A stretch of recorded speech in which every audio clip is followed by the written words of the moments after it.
All right, marketers, we need to talk because the way we create and consume video is about to be completely unrecognizable.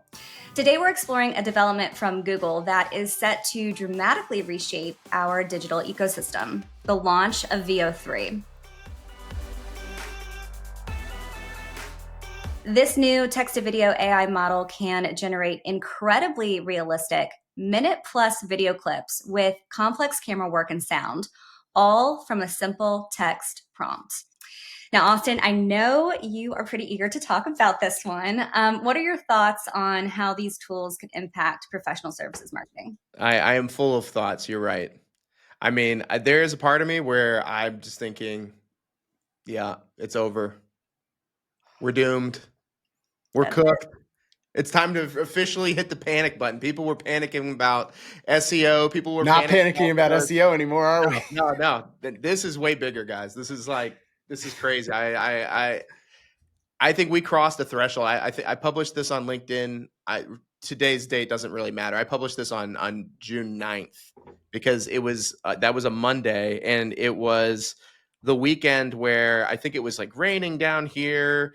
Kids were sick. I was inside a lot, and I was on my phone a lot. And it was the first time where in my doom scrolling experience, I saw videos where I was like, I don't know if that was a real person or not. And I consider myself to be someone who's online quite a bit. You know, I'm in marketing. I'm following the development of this technology pretty closely. And if I'm already, I mean, this came out like 3 weeks ago, VO3 with Google. It's been 3 weeks and this stuff is already kind of hitting my feed. And if I'm having a trouble, I just think a lot of people are going to have difficulty deciphering what's real for what's not real right now. So yeah, I have a lot of concerns. If I had to give one piece of advice right now to marketers, is that don't pretend to be a sociologist. Don't pretend to like you have a crystal ball. None of us really know what's going to happen with this technology, and we need to be looking to thought leaders and influencers, not AI, like real people who are kind of processing this data and following these changes really closely. I think it's going to be one of the things that we have to pay very close attention to over the next, I mean, forever. Like I said, I mean, now that we've crossed this horizon, there's not any going back. I mean, we're talking about video with sound that is generated from text. So in that spirit, I actually wanted to show you guys a video. It's not an AI video. She's a real influencer. Her name is Ask Cat GPT. She seems very smart on these issues. And I wanted to show you guys a video she put out recently about this and get your thoughts. How does that sound? Yeah, let's do it. All right, let's watch the video from Cat. Shit is getting real. Let's talk about 6 potential outcomes of what could happen if the internet fills up with AI content. The first potential outcome is that human creators will actually have an easier time standing out against the flood of AI slop on social media. Audiences want to follow and support creators that they know are human. Of course, then the question kind of becomes, well, how do you know that I'm human, really? The negative side of this is that human creators might find it getting harder and harder to stand out within a sea of AI slop that has been engineered to flood our brains with dopamine. And human creators like me won't stand a chance. Number 3, squarely in the negative camp, is that the internet becomes an unusable source of information. Real events are indistinguishable from simulations, and the truth becomes unknowable. Very, very negative. Now, one ironically positive side effect of this is that the negative effects of fake news will effectively go away. If none of us trust anything we see on the internet, then that means that all of the disinformation campaigns also lose their bite. Number 5 and number 6 are more predictions around culture and business. First, if we can't trust anything we see online, then certain things are going to gain a premium, like in-person events and physical media. I call this the analog renaissance. And the last one, when people get fatigued from constantly questioning what's real, they'll retreat into things that feel more realistic because they're pre-AI. Think old YouTube, DVD, because it feels safe and familiar. All right, what do you think? Are you more on this side or on this side? Leave your thoughts in the comments, and for more non-pretentious, non-patronizing education about AI, follow this page. So I think I've already kind of hinted that I'm more on the pessimistic end of the spectrum here. But Joe, Mary Blanche, I kind of want to turn it over to you guys. Of the kind of scenarios that she painted there, what stands out to you? Well, I don't know if I would say pessimistic was the good word for doom and gloom, Austin. I think that's where you were, you kind of started this conversation. I feel like Miss Cat GPT brought up some really interesting points. The analog renaissance thing is I think we're seeing that more and more, and honestly, there's precedence for that, anyways. I mean, we're talking about this now in terms of AI and digital and all those types of things. But even when it was like 10 years, 20, 30 years ago, as new technologies, laser discs, CDs, MP3s, as we've kind of worked our way through these different tech, there's always kind of that longing for what came before. So I think that there's a definite tie there in terms of where we might see folks.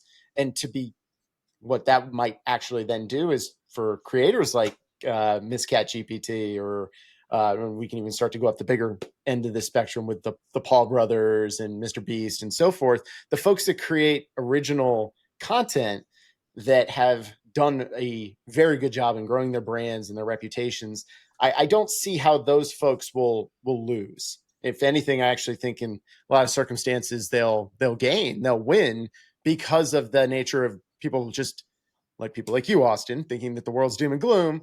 They're going to go to what makes sense, what makes them happy, and what makes good connection to their interests. It's perplexing, right? Like this idea of not being able to, like, living in a world where you don't really know what you can and can't trust. So I think there's a lot of validity to what she said in terms of what that ultimately could look like. I think it's a very interesting point talking about the things that will gain a premium, like those in-person events. That subject matter expert that that you can trust.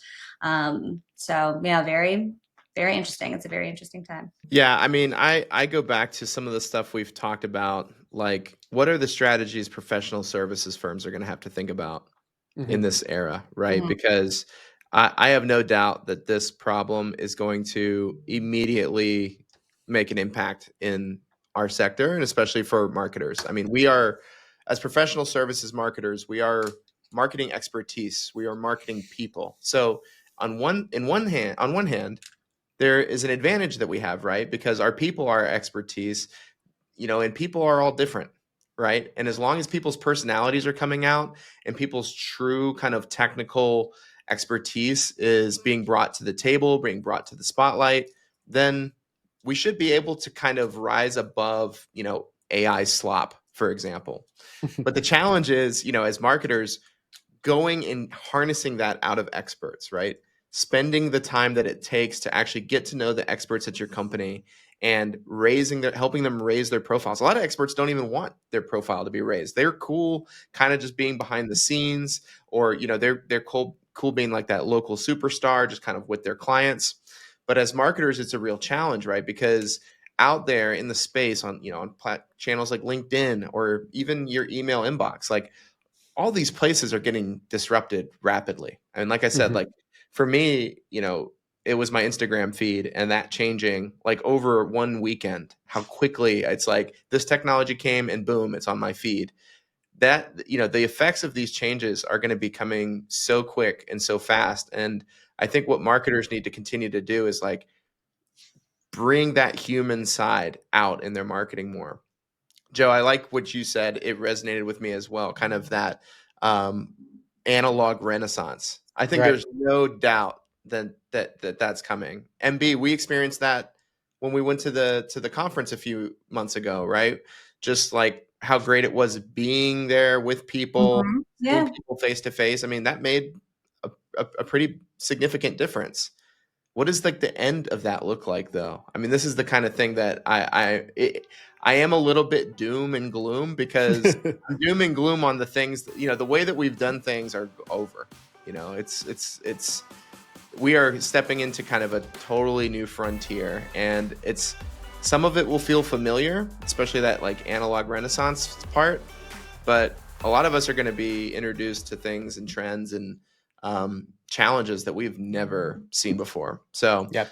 I guess if I could offer one last piece of advice, it would be go follow influencers who are talking about this, who are more futuristic thinking, who are guiding you and kind of presenting you with strategies and principles that go beyond kind of the day in, day out, because we got to have something that we hold on to if we're gonna kind of surpass and kind of survive through this tidal wave of change that's coming. Yeah, Austin, I think that's well said and a really good piece of advice. And, other than the fact that I felt like you were about to tee up that they should just continue to follow the Spiraling Up podcast for such great information and insights, I think you nailed it.